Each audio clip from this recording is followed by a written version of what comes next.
सघोषधातराष्ट्राणाम् हृदयानि व्रधारय नभश्च पृथिवीं चैव मूलो अभ्यनुनादयन् सघोषधातराष्ट्राणाम् हृदयानि व्रधारय नभश्च पृथिवीं चैव मूलो अभ्यनुनादयन्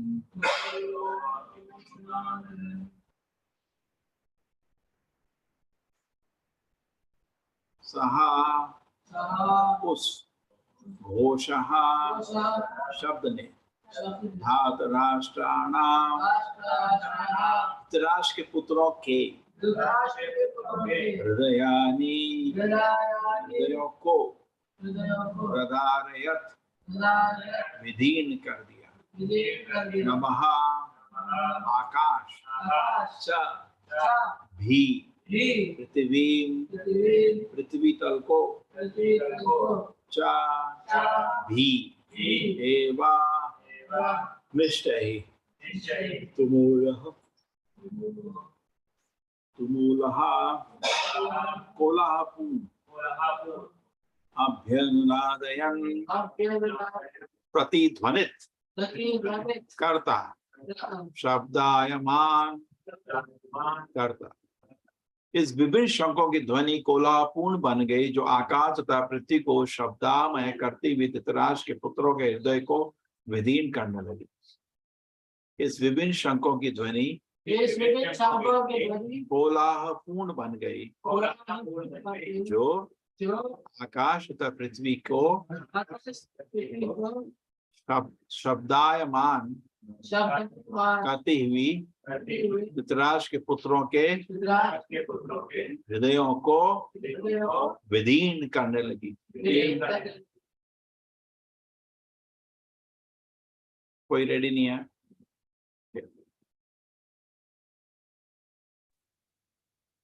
हरे कृष्ण। श्री शील प्रभुपाद की जय। शील प्रभुपाद के द्वारा जब भीष्म तथा दुर्योधन के पक्ष में अन्य वीरों ने अपने अपने शंख बजाए तो पांडवों के हृदय विदीर्ण नहीं हुए। ऐसी घटनाओं का वर्णन नहीं मिलता, किंतु इस विशिष्ट श्लोकों में कहा गया है कि पांडव पक्ष के शंखनाद से धृतराष्ट्र के पुत्रों के हृदय विदीर्ण हो गए। इसका कारण स्वयं पांडव और भगवान कृष्ण में उनका विश्वास है। परमेश्वर की शरण ग्रहण करने वाले को किसी प्रकार का भय नहीं रह जाता, चाहे वह कितनी ही विपत्ति में क्यों न हो। हरे कृष्ण प्रभु। ओम ज्ञानतिमिरन्धस्य ज्ञानाञ्जनशलाकया चक्षुर्मिलितं येन तस्मै श्रीगुरवे नमः। नमो विष्णुपादाय कृष्णपृष्ठाय भूतले श्रीमते भक्तिवेदान्त स्वामिनिति नमस्ते सारस्वते देवे गौरवाणी प्रचारिणी निर्विशेषाय शून्यवादी पाश्चात्य देश तारिणी। जयो श्री कृष्ण चैतन्य प्रभो नित्यानंद श्री अद्वैत गदाधर शिवासति गौर भक्त वृंदा। हरे कृष्णा कृष्ण कृष्ण हरे हरे, हरे राम राम राम हरे हरे। सघोषधात राष्ट्रानां सुधाकर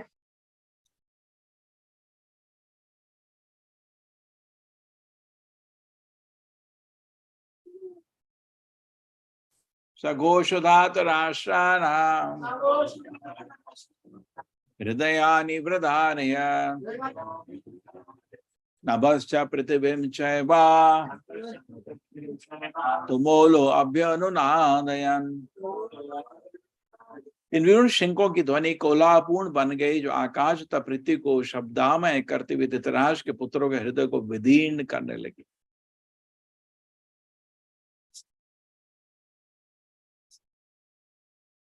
शंखनाद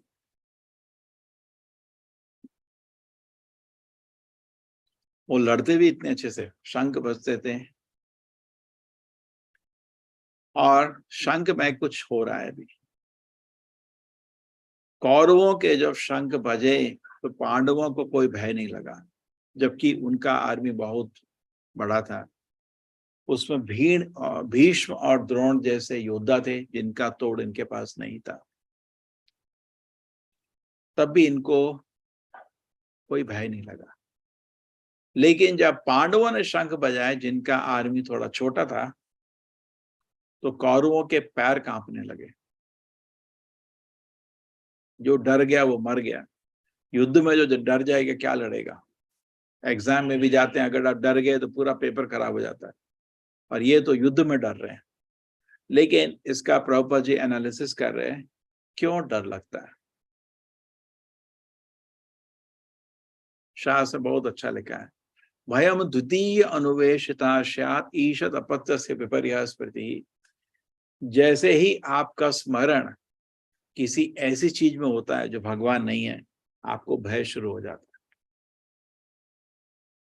या जैसे ही आप भगवान को भूल जाते हैं, आप भयानक स्थिति को न्योता दे रहे हैं। आओ, भय भय तो आएगा ही। लेकिन भक्त को भय क्यों नहीं लगता। देखिए, स्पिरिचुअल लाइफ जब शुरू होती है तो शुरू में ही हमको समझ आ जाता है कि हम शरीर नहीं आत्मा है। भय किस चीज का। अर्जुन को युद्ध के पहले बहुत भय था, मेरे दादा मर जाएंगे, मेरे गुरु मर जाएंगे, क्या होगा क्या होगा। कृष्ण जी ने बोला, भाई कोई आत्मा तो मरती नहीं है, तो भय किस चीज का कर रहा है। तो आध्यात्मिक जीवन के शुरुआत में ही आदमी का भय निकल जाता है।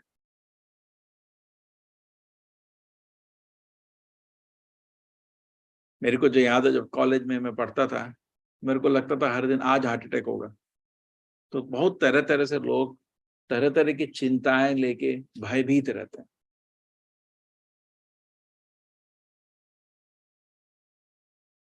शास्त्र में लिखा है कि अगर किसने गीता भागवत पढ़ी है और उसके बावजूद भी उसको भय भय भय लगता है, तो उसका पढ़ना व्यर्थ हो गया।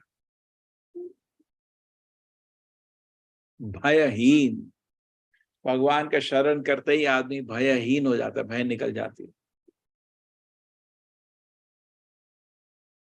अभय चरनार भजहु रे मन श्री नंद नंदना अभय चरनार विंदरे।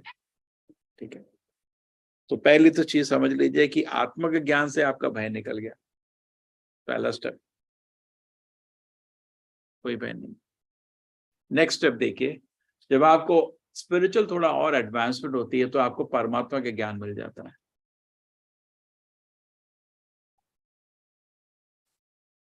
और परमात्मा का ज्ञान मिलते ही फिर भय निकल जाता है, और भय निकल जाता है। कैसे। जब आपको पता है कि भगवान आपके मित्र हैं और आपके साथ हैं, तो भय किस चीज का। इसीलिए सन्यासी लोग जंगल से अकेले जाते थे, ये भगवान पे मेडिटेशन करने के लिए कि मेरे पास एक व्यक्ति है, भगवान है, जो मेरी सुरक्षा करते हैं। भयहीन। तो पहला कारण भय का, निर्भय होने का क्या है? हम शरीर नहीं आत्मा है, तो क्या कर लेगा कोई मेरा? ना तो मेरे को कोई मार सकता है, ना मेरे को अपमान कर सकता है, मेरे को जानता ही नहीं वो, क्या मान करेगा, क्या अपमान करेगा, क्या? आदमी का भय फ्री हो जाता है। तो आध्यात्मिक दर्शन के शुरू में कैसे भय निकल गया? हम शरीर नहीं आत्मा है। नेक्स्ट स्टेज भय कैसे निकल गया? परमात्मा। जब आपको पता है कि परमात्मा हमारे साथ है और हमारा सबसे बड़ा मित्र है, क्या लिखा भगवत गीता में? सुहृदय सर्वभूतानां। तो भय किस चीज का? ज्ञाता वाम शांतिम रक्षति। हो गया भाई, ब्रह्मन अंडरस्टैंडिंग का भय निकल गया, परमात्मा अंडरस्टैंडिंग का भय निकल गया। भय भौतिक एब्जॉर्प्शन की वजह से आता है। भय किसको आता है? जैसे दुखी, कोई आदमी दुखी है मतलब माया में, फिर एनालाइज करना पड़ता है माया आई क्यों। दुखी मतलब माया, भक्त मतलब हमेशा सुखी। अरे भक्त को छोड़ो, मायावादी ही सुखी हो जाता है। ब्रह्मवादी, मायावादी छोड़ो तो अपराधी, ब्रह्मवादी जो तो ये समझ आ गया हम शरीर नहीं आते, वही सुखी हो जाता है। और जिसको परमात्मा के ज्ञान हुआ उसको दुख थोड़ी होता है। तो भय दुख ये सब बरसात साथ ही चलते हैं। तो आत्मा के ज्ञान में आदमी सुखी और शांत और भयहीन हो जाता है। नेक्स्ट, परमात्मा के ज्ञान मिलने में आदमी का भय और निकल जाता है। उसको समझ आता है कि हम शरीर नहीं आत्मा है और भगवान तो हमारे सबसे बड़े मित्र हैं। सुहृदय डिक्लेयर कर रहे हैं, भगवान झूठ बोल रहे हैं क्या? भगवत बोल रहे हैं मैं तुम्हारा सबसे बड़ा मित्र हूं, तुम्हारे साथ हूं। तो भय किस चीज का? फिर किस चीज का भय? आप सोचो, आपके सामने सब सर्वशक्तिमान व्यक्ति साथ बैठा है, तो आपको डर किस चीज का लग रहा है? आपको डर है शायद उसके पास शक्ति नहीं है, ये आपको बहुत डर है कि वो शायद सुरक्षा ना करे मेरे। तो ये तो आपकी मनोकामना है ना, तो डर क्यों रहे? और तीसरा, भगवत गीता में कृष्ण जी क्या बोलते हैं? सर्वधर्मान परित्यज्य माम एकम शरणम व्रजा अहम त्वाम सर्व पापेभ्यो मोक्षयिष्यामि मां शुचा। तो प्रॉपर जी बोलते हैं शुचा, मां शुचा। डरने की कोई जरूरत नहीं है, तो मेरे आश्रय ले लो। तो आप भगवान रियलाइजेशन में पहुंच गए तो पूरा भय चला गया, क्योंकि भगवान के दर्शन से अवश्य रक्षे बे कृष्णा। कृष्ण जी हमेशा हमारा भक्तों का पर कौन ते या प्रति जाने भी नवे भक्त प्रणश्यते। अर्जुन जाके डिक्लेयर कर दो, भक्त का विनाश नहीं होता। तो ब्रह्मन रियलाइजेशन है, परमात्मा रियलाइजेशन है, भगवान रियलाइजेशन आपका भर गया। भय किस चीज का? वीतराग भया क्रोधा मनमया माम उपासितः बहुवो ज्ञान तपसपूत मद्भाव आगतः। जो आध्यात्मिक प्रगति होती है तो आदमी को तीन चीज निकल जाती है। क्या? रागा, भया, क्रोधा। रागा मतलब अटैचमेंट, भया मतलब भया डर, क्रोधा मतलब एंगर। ये तीन चीज सिस्टम से जितने आदमी के निकल जाते हैं तो उसके बाद हम जान सकते हैं वो प्रगति कर रहा है, आध्यात्मिक प्रगति हो रही है। अटैचमेंट निकल जाता है, तरह तरह के इंद्रिय भोग की वस्तुएं उसको विचलित करती हैं। जितना जैसे ही इंद्रिय भोग की वस्तु के पास आता है उसका मन विचलित, अटैचमेंट है ना। इंद्रिय भोग का मेडिटेशन है, इंद्रिय भोग से वीकनेस है तो उसका मन डिस्टर्ब रहता है। रागा, भया, भय किस चीज का? भय इसलिए बिकॉज वो मेटेरियली एब्जॉर्ब है। कोई भी आदमी स्पिरिचुअल प्लेटफॉर्म में शुरुआत में ही उसका भय निकल जाता है। क्लेशाग्नि, भगवत गीता में सुबह क्या गाते हैं? संसार दावना अनलित लोका तरणय कारुण्य घना घनात्म।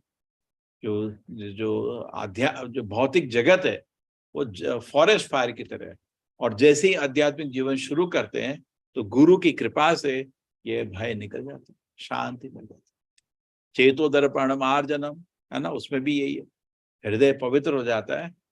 भव महादावाग्नि निर्वापन, ये सारी अग्नि मतलब सारी चिंताएं जो अग्नि के बराबर है ध्वस्त हो जाती है। तो आध्यात्मिक प्रगति से ही आपका भय जाएगा। ये भय मानसिक कल्पना से नहीं जाएगा, ये पॉजिटिव थिंकिंग ये सब नहीं चलेगी।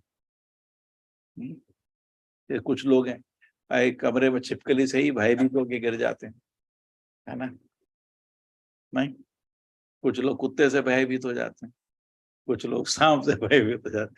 तरह तरह के लोग हैं दुनिया में, डर बहुत है। भय, तो भयहीन होना हृदय, अंदर से हृदय से भयहीन होना हमारा। देखो क्या है ना, जैसे हम सभी लोग सोचते हैं हम आध्यात्मिक प्रगति कर रहे हैं, सभी मानते हैं बहुत मेरा एडवांस हो गया हूं, ठीक है। तो ये तीन चीज देखो तुम्हारे सिस्टम में है क्या?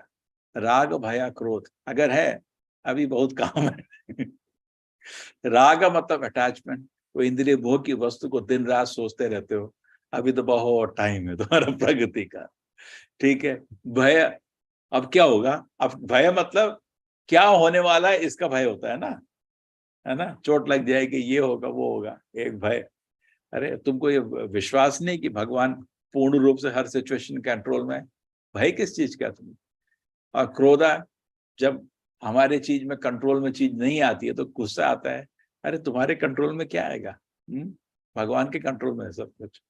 शांत रहो, उदासीन हो जाओ। ठीक है, क्या कर सकते हो।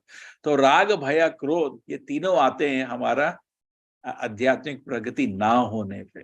जैसे ही आध्यात्मिक प्रगति शुरू होगा आपका, आप देखेंगे आपके तीनों से मुक्ति आपको मिलना शुरू हो जाएगी, ठीक है। आपको अटैचमेंट निकल जाएंगे।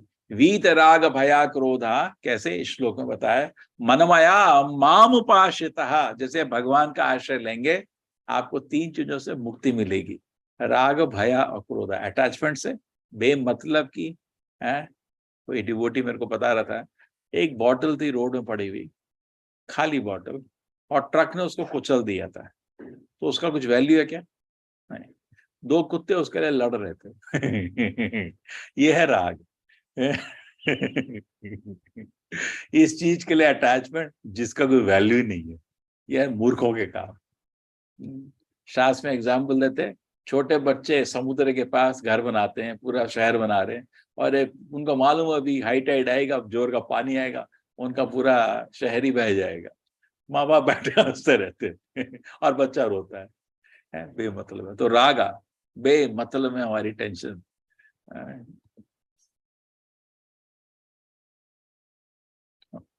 ये प्रहलाद महाराज भी इंटेंशन के बारे में बोलते हैं। एनीवे, बहुत सुंदर श्लोक था।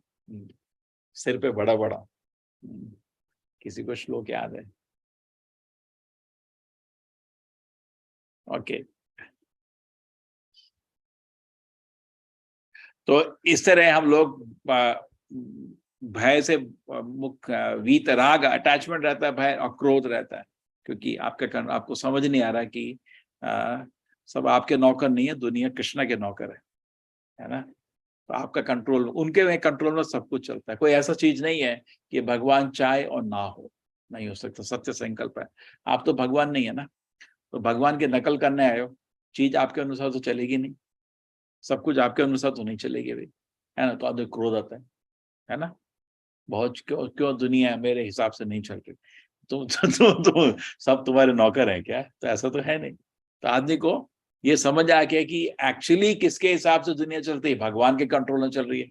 जब भगवान के कंट्रोल में सब कुछ चल रही है, कोई उसके इंडिपेंडेंस में चल ही नहीं सकता, तो आदमी शांत हो जाता है। वीत राग भया क्रोधा मनमया माम उपाश्रितः बहवो ज्ञान तपसा, बहुत सारे लोग आध्यात्मिक ज्ञान में उन्नति करके और तपस्या करके ऐसी स्थिति पाते हैं जब राग भय क्रोध उनके सिस्टम से निकल जाता है। बहुवो ज्ञान तपसा पूता, पूता मतलब प्यूरिफाइड, मद भाव मागता, आध्यात्मिक दर्शन चला जाते हैं। तो आध्यात्मिक जगत में ये तीन चीज नहीं है। जो गोपा, जो कृष्ण के जो दोस्त थे, जब अघासुर आया था, तो अघासुर उनको लगा ये बड़ा सांप है, लेकिन निर्भय होके दिखाया उन्होंने, निर्भय उसके मुंह के अंदर भाग गया, टोटली निर्भय, उनको कोई भय नहीं था। कृष्ण है ना, कृष्ण है। उत्सुकता थी है क्या, अरे यार सांप के उगल, अरे कृष्ण है, डर किस चीज का? जैसे छोटा बच्चा होता है, वो बाप की उंगली पकड़ के घूमता है, उसको किसी से डर नहीं लगता, पिताजी है ना। तो ये आध्यात्मिक दर्शन है। प्रभुपाद जी बोलते थे मेरे को भय नहीं था। क्यों, कैसे? अरे जब अमेरिका आया था बिना पैसे के, आई वॉज वेरी डेयरिंग, बिल्कुल भय नहीं था मेरे को, आ गया था। कह रहे किसी की हिम्मत होगी क्या, बिना पैसे के जाओ जरा देखिए कहाँ तक जाते हो, है ना, कोई भी नहीं जाएगा, कोई स्टेप भी नहीं लेगा। बट ही वॉज डेयरिंग, क्यों? निर्भय। As always a devotee is fearless, fearless in service of Krishna, उसको कोई पर्सनल fear नहीं रहता. So वीत राग भया क्रोधा, और ये हमारे तरह तरह के जो महान भक्त हैं, they show that fearlessly Krishna conscious को present करते हैं. And प्रहलाद महाराज की जिंदगी में भी देखिए, हर दिन पिताजी तलवार लेके खड़े थे और उसको कोई भय नहीं था. ये तो अल्टीमेट एग्जाम्पल है. तरह तरह की चीजें हो रही थी, कभी हाथी के नीचे फेंक दिया, कभी पानी में. कुछ भय था क्या उसको? हाथ पैर कांप रहे थे क्या? शांत. क्यों? अवश्य रक्षिबे कृष्णा. पूर्ण विश्वास था कि कृष्णा हमेशा हमारी सुरक्षा करते हैं. तो भय से निकलने के लिए आध्यात्मिक प्रगति जरूरी है. ध्यान से हरि नाम का जप करिए. भौतिक अगर स्तर में रहेंगे तो भय रहेगा, दुख रहेगा, राग भय क्रोध रहेगा. भौतिक स्तर में कितना राग भय क्रोध हमारे पास है, दिखता है कितना भौतिक स्तर में. और जब इससे हम निकल जाते हैं तो आदमी पूरी रूप से खुश हो जाता है. ठीक है. आध्यात्मिक स्तर में ना तो भय है, ना क्रोध है, ना राग है, अटैचमेंट. आध्यात्मिक स्तर में इस चीजों से मुक्त हो जाता है. तो अर्जुन भगवत गीता के शुरुआत में राग भय क्रोध सब दिखा रहा था, लेकिन कृष्ण के शब्द सुन के उसका राग भय निकल गया, उसका अटैचमेंट फियर निकल गया. तो आध्यात्मिक प्रगति करने में कभी कभी होता है कि हमको किसी स्थिति में बहुत राग और भय लगता है, अटैचमेंट और फियर लगता है. हमेशा भक्त लोग बोलते हैं बैठ के नाम जप करो, अलौकिक तरीका आपको शांति मिलती है ना. अभी डिवोटीज गए थे ना किसी के घर में, डेथ हो गया था, वो बहुत रो रही थी, तो भक्त लोगों ने जाके वहां कीर्तन किया. आप भी थे क्या? और वो लेडी बोली मेरा सारा, वो खुश हो गई, हाथ ऊपर करके नाच रही थी. लोग बोले अरे अभी तो उसके हस्बैंड मरे, उसका, क्योंकि कृष्ण का नाम सुन के, बिकॉज कृष्ण का नाम से भय निकल जाता है. कृष्ण भय, fear personified is scared of fear. Krishna को भी भय लगता है अपनी माँ का, बट वो आध्यात्मिक भय है. जैसे अटैचमेंट होता है, माँ यशोदा को भी कृष्ण से अटैचमेंट है, वो भौतिक नहीं, आध्यात्मिक. सो आध्यात्मिक भय होता है, आध्यात्मिक अटैचमेंट होता है, आध्यात्मिक क्रोध भी होता है. जैसे नरसिंहदेव को बहुत गुस्सा आता है, वो आध्यात्मिक है. तो हम लोग क्या करते हैं, हमारा भौतिक होता है और ऐसे पाखंडी हम लोग ये बोलते हैं सब आध्यात्मिक है. मेरा गुस्सा आध्यात्मिक है. अरे तेरा आध्यात्मिक इतना तेरा घमंड है, तेरा आध्यात्मिक गुस्सा थोड़ी है. अटैचमेंट, मेरा अटैचमेंट आध्यात्मिक है. अरे आध्यात्मिक है तुम्हारा अटैच. तो हम क्या करते हैं, अपने आप को बेवकूफ बनाते हैं. इसलिए भक्त अगर स्पिरिचुअल लाइफ में केयरफुल नहीं होगा, वो अपना भी पतन कर सकता है और उल्टा सीधा लोगों को समझाएगा, क्योंकि फिलॉसफी है ना उसके पास, समझाएगा ना. आध्यात्मिक अटैचमेंट है मेरा दारू से आध्यात्मिक अटैचमेंट है. मेरा गुस्सा आध्यात्मिक उस स्तर से आ रहा है. और मेरा भय आध्यात्मिक है. कृष्ण की सेवा भय लग रहा है कि कृष्ण की सेवा रुक जाएगी. तो सच देखना चाहिए. सच ये है, अभी हम भौतिक स्तर पे हैं, सच को ध्यान से देखिए. देखिए कि राग भय क्रोध है, और सीरियस हो जाइए. आध्यात्मिक प्रगति में कृष्ण की कृपा मिलेगी, आध्यात्मिक आनंद आएगा, आध्यात्मिक दर्शन मिलेगा, तब भय जाएगा. सबसे बड़ा टेंशन आता है मृत्यु समय, और मृत्यु के समय जिसने आध्यात्मिक दर्शन प्राप्त किया है, खाली उसी को भय नहीं रहता, शांति से शरीर छोड़ता है. और जो आदमी को आध्यात्मिक दर्शन नहीं है, उसके हाथ पैर कांपते हैं, जनरली पेशाब टट्टी करते हैं मरते समय, जैसे जानवर करते हैं ना, क्योंकि यमदूत तो आ जाते हैं, है ना, आ गए. और आदमी हाथ पैर कांपते हैं उसके, क्या होगा मेरा, क्या होगा, खींच के ले जाते हैं उसको, जैसे अजामिल को खींच के ले गए. तो सब कुछ उस समय टेस्ट हो जाएगा, आपकी कितनी प्रगति हुई है ना. छोटे छोटे जीवन में टेंशन में आप उस समय देख सकते हैं आपको राग भय क्रोध है क्या, हो जाता है. छोटा भी कोई सिचुएशन थोड़ा डिफिकल्ट हो जाए, विपरीत हो जाए, हम चीखने चिल्लाने ढूंढते हैं किसी को, उसके सिर में डालते, तेरी वजह से हो रहा है सभी, है ना. जैसे दुर्योधन द्रोणाचार्य को बोला था आपकी वजह से ऐसी सिचुएशन आ गई, है ना. कुछ किसी को ढूंढते हैं, अपना नहीं खोट ढूंढते हैं. तो एक्चुअली आध्यात्मिक प्रगति होगी तभी हम ये भौतिक भय से मुक्त हो पाएंगे. नहीं तो कौरवों की तरह खाली पैर ही कांपते रहेंगे, बस हर क्षण पैर कांपते रहेंगे. और कभी शांति नहीं मिलेगी। Hare Krishna, thank you so much.